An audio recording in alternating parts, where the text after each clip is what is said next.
బర్మాలోని టేకు అరణ్యంలో లభించిన 1500 ఏళ్ల వయస్సు కలిగిన మహావృక్షాన్ని అద్భుత కళా నైపుణ్యంతో మహావిష్ణు రూపంగా మలిచారు. భారతదేశ బర్మా శిల్పకళాకారులు చేసిన చారిత్రాత్మక శిల్పకళాఖండంగా భావితరాల కోసం తీర్చిదిద్దారు. 21 అడుగుల పొడవు, 8.5 అడుగుల ఎత్తు, 20 అడుగుల కైవారం కలిగిన టేకు దుంగను బర్మా గవర్నమెంట్ వేసిన వేలంపాటలో అనురాధ టింబర్స్ ఇంటర్నేషనల్ సంస్థ భారీ మొత్తంలో ఖరీదు చేసి దక్కించుకుంది. తర్వాత దాన్ని ఇండియా తీసుకురావడానికి 2-3 ఏళ్ల సమయం పట్టింది.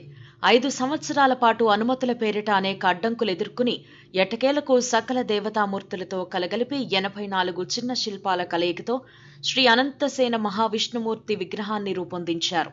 ఇప్పుడు సికింద్రాబాద్లోని బోయినపల్లిలోని అనురాధ టింబర్స్ ఇంటర్నేషనల్ ప్రాంగణంలో ఈ అద్భుత శిల్పం కొలువైంది.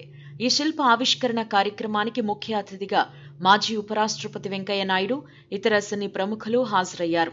మహావిష్ణువు పవళించిన సజీవ శిల్పంగా దారు శిల్పాన్ని మలచడం గొప్ప ఆధ్యాత్మిక భావాన్ని కలిగించిందని వెంకయ్యనాయుడు అన్నారు. ప్రపంచంలోని అతిపెద్ద మహావృక్షాన్ని ముక్కలు చేయకుండా బర్మాలోనే కొంత భాగం మహోత్తర రూపమైన మహావిష్ణు రూపాన్ని చెక్కారు. అనంత శేషశయన శ్రీ మహావిష్ణుమూర్తి దారు శిల్పంగా తుది మెరుగులు దిద్దారు.